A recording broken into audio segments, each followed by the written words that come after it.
Muy buenas tardes, compañeros, licenciado. Para nosotros es un honor y un privilegio esta tarde contar con la presencia de un gran docente, un gran catedrático, un gran psicólogo, un gran amigo, también lo consideramos nuestro amigo, el licenciado Coreas. Bienvenido, licenciado. Muchas gracias por hacer espacio en su apretada agenda para conversar con nosotros acerca de lo que es el tema de lo que son los trastornos psicóticos. Le damos la bienvenida, Lick. Muchas gracias por la presentación. Elba, gracias a todos también por considerarme e invitarme, ¿no? a esta charla, ¿no? Sobre trastornos psicóticos. Licenciado, nos gustaría que nos mencionara o que nos comentara antes de iniciar el conversatorio, ¿a qué es lo que llamamos realmente lo que son los trastornos psicóticos de la personalidad? Ok, sí, en relación a esta pregunta, lo primero que tenemos que plantearnos es qué es psicosis. Y creo que es lo medular y lo que nos va a dar luz para entender eh, lo demás. La psicosis como tal es una condición que puede presentarse en diferentes diagnósticos de salud mental. Digamos, si queremos un poco caracterizar lo que es psicosis, la psicosis es el desligue eh, de la realidad, es decir, este desligue del contacto con la realidad, se pierde el contacto con la realidad. Y la psicosis tiene, así en términos muy generales, tiene tres características muy puntuales. La primera es que hay alteraciones perceptivas.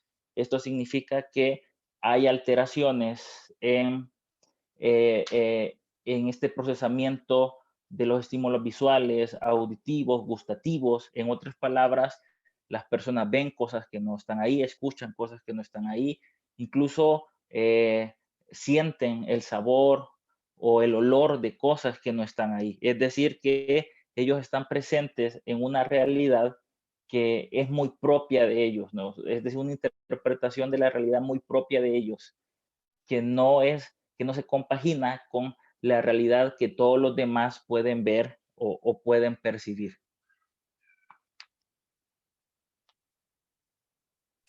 ¿Cuáles serían los síntomas, licenciado?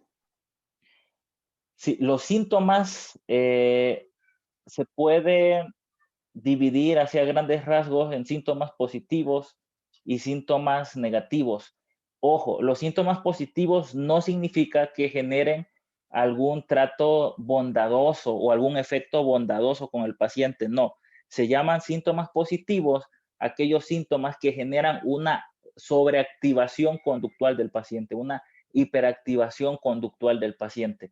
Dentro de estos síntomas positivos, vamos a tener lo que son las alucinaciones, los delirios, el pensamiento desorganizado y también vamos a tener un habla desorganizada. Por el otro lado, vamos a tener los síntomas negativos y estos síntomas negativos van a tener como característica que son su naturaleza o sus características son opuestas a los positivos. Si los positivos generan una hiperactivación conductual en el paciente, los negativos van a generar una hipoactivación, es decir, van a ser pacientes muy ensimismados en su mundo interior, van a ser pacientes con rasgos catatónicos, significa que van a tener retardo psicomotor, un paciente que lo pueden tener sentado en un lugar en la misma posición por horas. También esto de los síntomas negativos incluyen síntomas de depresión, síntomas de abulia, poca iniciativa para generar movimientos y acciones, y también una indiferencia al entorno, es decir, que el paciente va a estar muy indiferente a lo que ocurre a su alrededor. Entonces, hacia grandes rasgos, los síntomas de la psicosis se pueden dividir en síntomas positivos y síntomas negativos.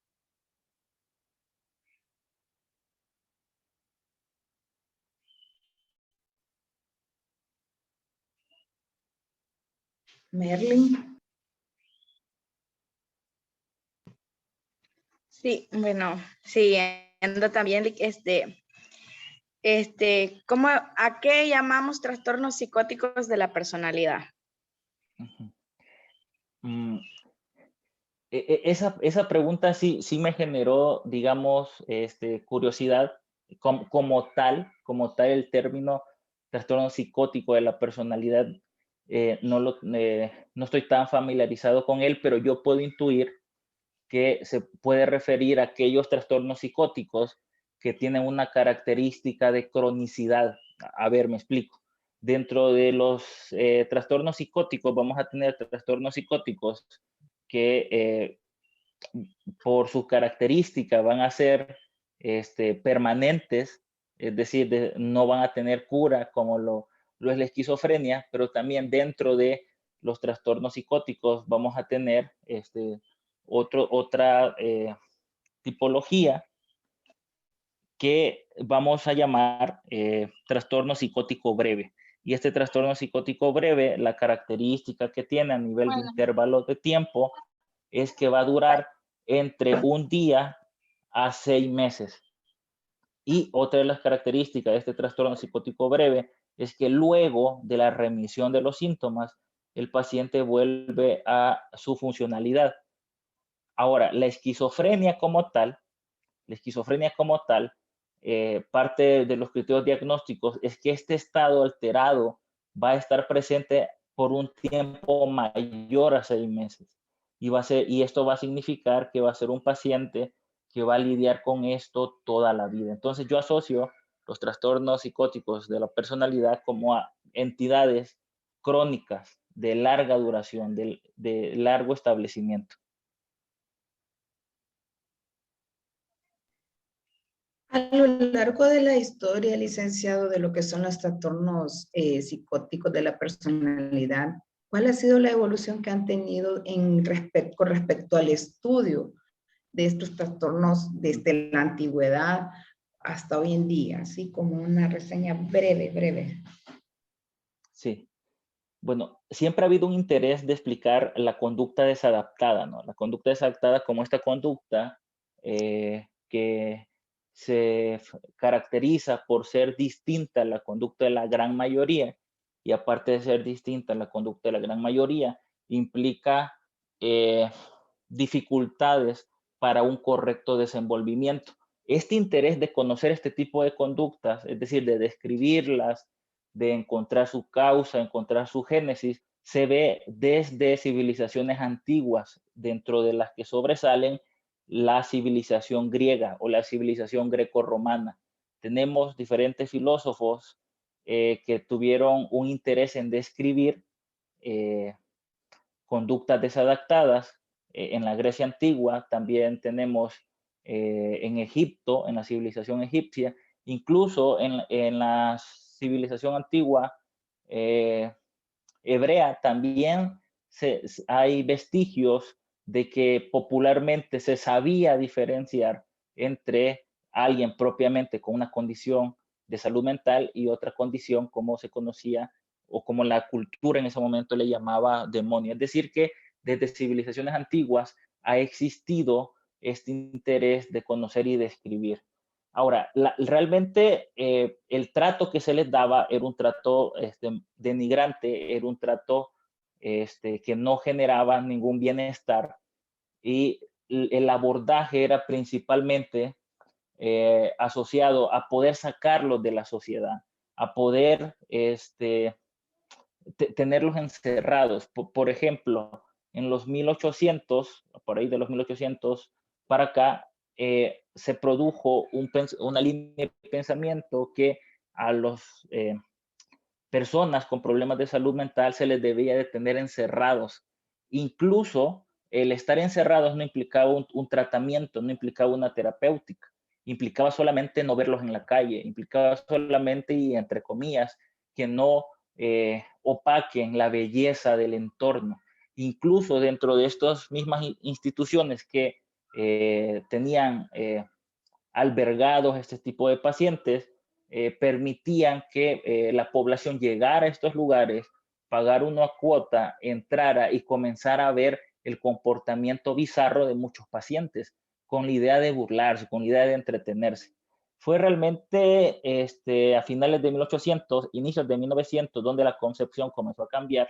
Por ahí también hubo cambios iniciados en Francia que comenzaron a proponer que los pacientes institucionalizados tenían que no solamente estar encerrados, sino también tenían una rutina, tenían que estar expuestos al sol, es decir, salir de los lugares, habitaciones iluminadas, etcétera, etcétera.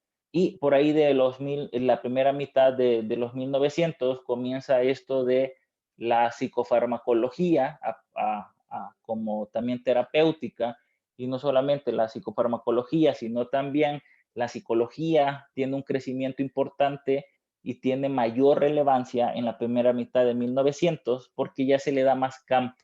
No sé si saben, pero la Segunda Guerra Mundial permitió que los psicólogos comenzaran a hacer labor clínica, porque en primera instancia, para hacer labor clínica, únicamente se tenía que ser médico, no primero, y después estudiar psicología o estudiar psiquiatría para poder ver pacientes. Fue gracias a, entre otras cosas, la necesidad de evaluar al ejército estadounidense, entre otros ejércitos, que comenzaron a dar esta oportunidad a los psicólogos y mayor realce la psicología. Entonces, vemos que en la primera mitad de los 1900 hay un avance en la psicofarmacología, pero también hay un avance en la psicología. Y ya vemos en la segunda mitad de los 1900 a la fecha comienza a cambiar esta concepción, comienza también a velar por los derechos de las personas con diagnósticos de salud mental, y lo que hoy en día se propone es una intervención multidisciplinaria. ¿Qué significa esto? Que no solamente vamos a tener al psicólogo, sino que al lado del psicólogo vamos a tener al trabajador social, y al lado del trabajador social vamos a tener al psiquiatra, y al lado del psiquiatra vamos a tener al médico de familia. Obviamente, al menos en teoría, la idea es esa, hoy en día, de un enfoque multidisciplinar y no atrincherado como antes, ¿no? Que solo ve el psicólogo de su lado y luego el psiquiatra de su lado, sin ninguna comunicación entre ellos. Al menos en teoría, hoy en día el enfoque es multidisciplinar. Y en este aspecto, licenciado, ¿cuántos tipos de este tipo de trastornos psicóticos se pueden mencionarse? Uh-huh. Digamos que aquellos de mayor realce sería en primer lugar la esquizofrenia, segundo lugar el trastorno psicótico breve, quizás también el trastorno esquizoafectivo, y también la psicosis inducida por sustancias, y la psicosis inducida por una enfermedad médica. ¿Cuál serán las características en común? Las características en común de todas estas entidades es que va a haber, repito, un desligue de la realidad, y este desligue de la realidad es debido a que hay alteraciones perceptivas, es decir, hay alucinaciones, se ve, se escucha, se siente cosas que no están ahí, una alteración perceptiva. También otra de las características son las ideas delirantes. Una idea delirante es una idea muy anclada en la mente del paciente, pero es una idea que roza con la realidad o que roza con su realidad. Para aterrizar esta idea, podemos decir que hay ideas delirantes paranoides, es decir, ideas de que me van a hacer daño, me están persiguiendo. Bueno, en la literatura se ve un caso de una adulta mayor que comentaba que los nazis iban a llegar y que ella estaba segura que iban a llegar y que estaba segura que la iban a atrapar. Es una idea delirante, una idea de persecución en este caso. También hay delirios celotípicos asociados a infidelidades, es decir, pero obviamente ustedes dirán, bueno, pero eso no es tan alocado, no pensar que mi esposo me es infiel. Bueno, esto hay que tener una hermenéutica de cada caso en particular, ver si realmente hay evidencia de que hay una infidelidad, ver si realmente hay una evidencia que están persiguiendo a la persona para hacerle daño. Entonces, esto de las ideas delirantes son ideas muy ancladas e ideas que no son reales, ¿no? Y que pese a estar dando evidencia al paciente de que lo que él piensa no es así, el paciente se niega a escuchar una idea distinta. Otro ejemplo de estas ideas delirantes es las ideas megalómanas que se asocian a atribuirse características como superpoderes o incluso también de robo de identidad que se dicen, no, yo soy Jesucristo, no, no, yo soy Napoleón. Y no, pues usted no es Napoleón, aquí dice usted Juan Pérez, su cartilla de nacimiento. No, no, no, es que eso es falso. Es decir, que pese a la evidencia, el paciente sigue anclado a esa idea. Esos son los delirios, ideas. Y por último, también tenemos o pueden presentarse dentro de los síntomas un pensamiento desorganizado. Y este pensamiento desorganizado lo vamos a evaluar a través del habla, a través del discurso. Un pensamiento desorganizado va a llevar a un discurso desorganizado. En otras palabras, es un discurso que es muy fluente, por ahí el término de verborrea, es un discurso muy fluente, pero el contenido de este discurso es desorganizado, es incoherente, no se hilan las ideas. Entonces, recapitulando un poco, dentro de los síntomas tenemos lo que son los delirios, las alucinaciones, el pensamiento desorganizado y el lenguaje desorganizado. Y en ese caso, licenciado, en el caso de los delirios, que es más, digamos, ya con una persona adulta mayor, en este sentido, ¿cuál sería la diferencia entre ya por la edad de un adulto mayor con una persona joven o un niño? No sé si se da en ese sentido, también se le puede darse a un niño. Sí, por ejemplo, en estos casos de niños y adultos mayores puede estar asociado por ejemplo, en adultos mayores se puede dar esta clasificación de psicosis por condición médica. ¿A qué me refiero? Que la psicosis puede ser secundaria a otra condición médica. En este caso, la demencia por Alzheimer puede ser un ejemplo, ¿no? Es decir, hay ideas, hay alucinaciones, hay delirios, pero asociados a otra patología o a otra condición médica. En el caso de los niños puede ser lo mismo. Un ejemplo que yo lo tengo o que lo tuve de cerca es los niños que reciben tratamiento oncológico, que reciben quimioterapia, hay efectos secundarios de ciertos fármacos o de ciertos elementos de la quimioterapia que se asocian a neurotoxicidad, es decir, que afectan el sistema nervioso y que esto genera alucinaciones en los pequeños. Había un caso que decía el niño, no es que, sí, mamá, mira, voy a jugar con este niño que tengo aquí enfrente, y no había ningún niño enfrente. Pero parte también de la psicoeducación a la familia era decirles, mire, parte de los efectos del tratamiento es decir, ok, se le va a dar este medicamento y es probable, es posible que presente o que mire X o Y cosa. Entonces, en el caso de los niños, puede ser por algún fármaco o algún tratamiento o alguna sustancia, y en el caso también de los adultos mayores, puede también ser por una sustancia, pero también puede ser por otra condición médica, como demencia por Alzheimer.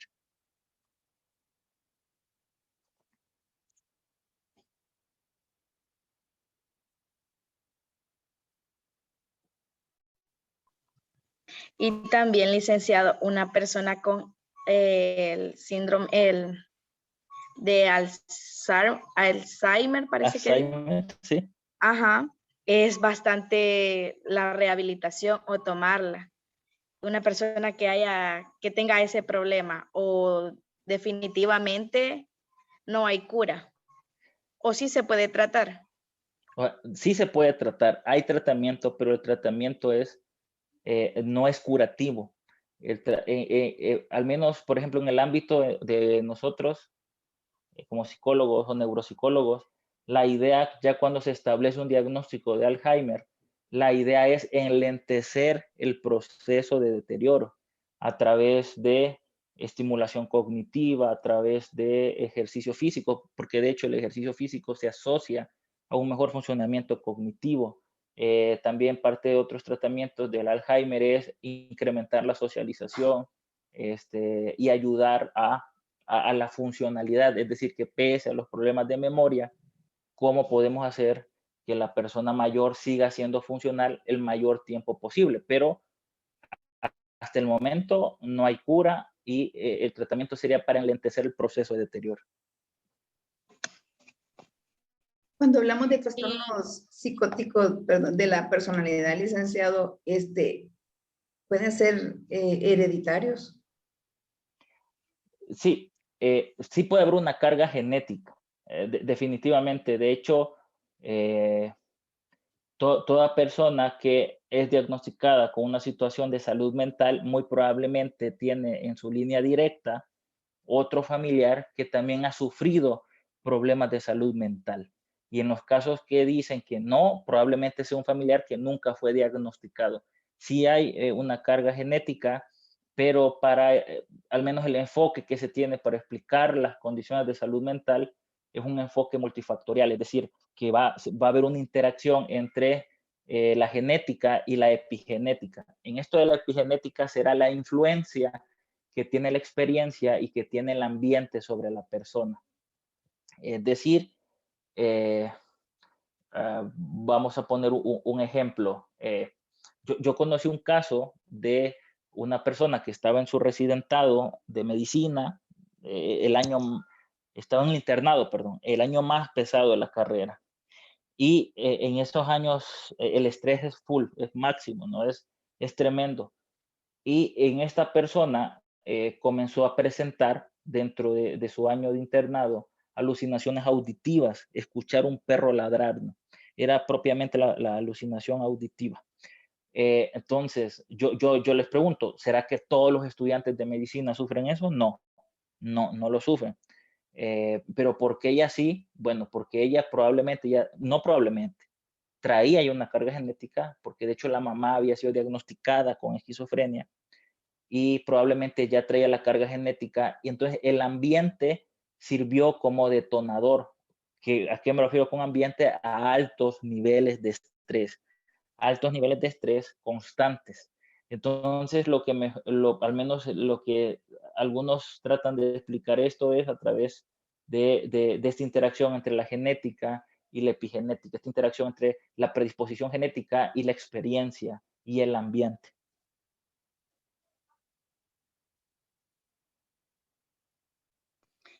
Sí, con esa pregunta, igual, fíjese que yo tengo una inquietud.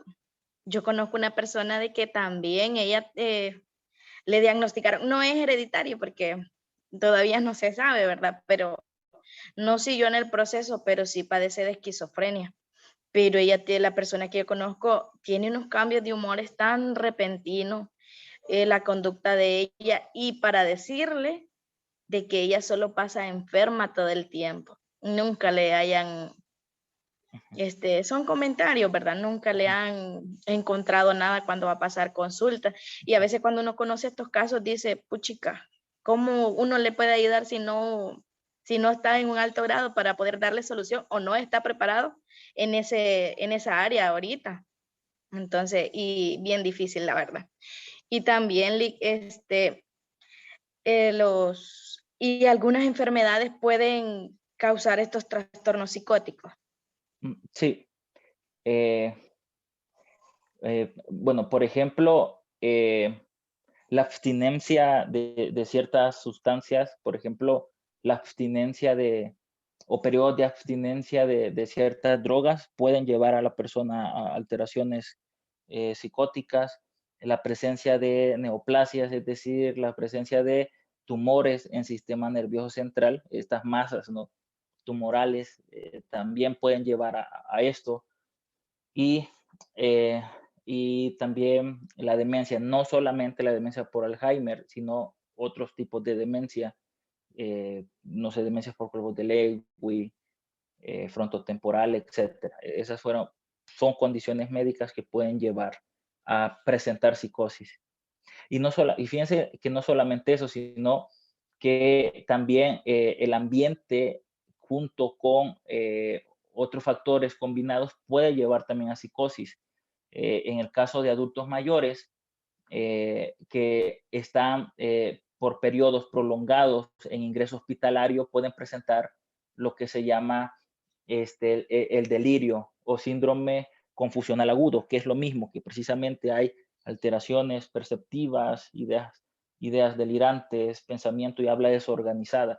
En este caso del síndrome confusional agudo, lo que se asocia es que biológicamente ya hay una vulnerabilidad en el cerebro del adulto mayor, más el estresor, que en este caso puede ser una estancia prolongada en el hospital, puede llevar a presentar síntomas psicóticos. Es lo mismo lo que sería una enfermedad psicótica con un trastorno psicótico. Sí, sí, es lo mismo. Ahí sería nada más la nomenclatura, ¿no? Pero trastorno mental, enfermedad mental es lo mismo. Bien. Una persona que padezca de este tipo de trastornos psicóticos es un peligro para las personas que lo rodean. No necesariamente, no necesariamente. Se tiene que evaluar la narrativa, es decir, el contenido de las ideas delirantes. Y se tiene que evaluar también la presencia e intensidad de las alucinaciones. O sea, no necesariamente alguien con síntomas psicóticos es un peligro, no necesariamente, pero sí puede ser un peligro o sí puede llegar a ser un peligro para él mismo y probablemente para otras personas.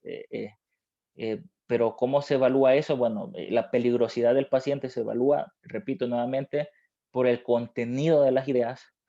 Probablemente un paciente que crea que lo están persiguiendo para asesinarlo, estas ideas paranoides, pueda ser más agresivo que un paciente con ideas somáticas. Y de hecho, los delirios somáticos serían como los que comenta la compañera Merlin, de alguien que cree que está enfermo de algo, ¿no?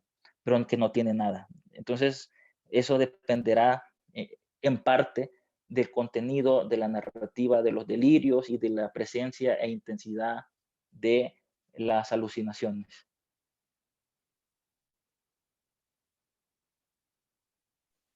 Sí, y en todo esto, ya para ir finalizando, ¿verdad? Una persona de que tiene trastorno y uno quiere averiguar más sobre el tema, ¿verdad? ¿Cuál sería la mejor manera de hacer un diagnóstico asertivo sobre los trastornos psicóticos? Uh-huh. Sí, yo creo que para dar un diagnóstico pronto, en primera instancia, sería que los profesionales de salud en atención primaria estén capacitados para poder detectar características esenciales. ¿A qué me refiero? Que, por ejemplo, el médico de familia, el médico general, el psicólogo de primer contacto, que estén capacitados para poder identificar, no estoy diciendo tratar, sino identificar las características principales de la psicosis para poder hacer una referencia oportuna al profesional, que en este caso sería el psiquiatra, y obviamente también con ayuda psicoterapéutica. Pero para eso se necesita, digamos, el conocimiento psicopatológico de las características, al menos primarias, de qué es una psicosis, cómo se puede distinguir una psicosis. Y para eso pues, nos podemos apoyar mucho en los manuales diagnósticos, ¿no? La CIE-10, que ya pronto va a salir la CIE-11, y el DSM-5. Gracias. No, de nada.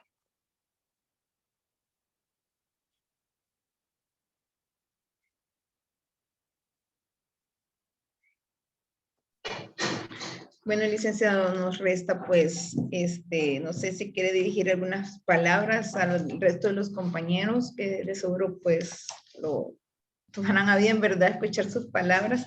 Y con eso pues nosotros cerramos y agradecerle como grupo pues la disposición, como lo mencioné anteriormente, la disponibilidad que usted tuvo pues para apoyarnos y ayudarnos con este tema. No, pues gracias nuevamente por considerarme e invitarme, y bueno, un saludo a todo el grupo. se les extraña. Estos sábados ya no son los mismos, ¿no? Sin escuchar las peleas de William y Eric, pero bueno, ahí uno ya va pasando y superando el duelo. Espero que todo marche bien en la universidad y que, bueno, tengan las pilas puestas para terminar la carrera. Un abrazo. Dios les bendiga. Gracias, bendiciones. Gracias, Lick. Sí, Gracias, Lick. Eric y William quedaron huérfanos, licenciado. Sí, bueno, que vayan a terapia. Y 10 centésimas también faltaron. Gracias. Gracias, Lick. ¿Se acuerda? Cuídense va? mucho. Gracias, Sí, gracias. Bendiciones. Todos a Cuídense terapia. mucho. Gracias, Lick. Bendiciones. Gracias, saludos. Quédense. Bendiciones.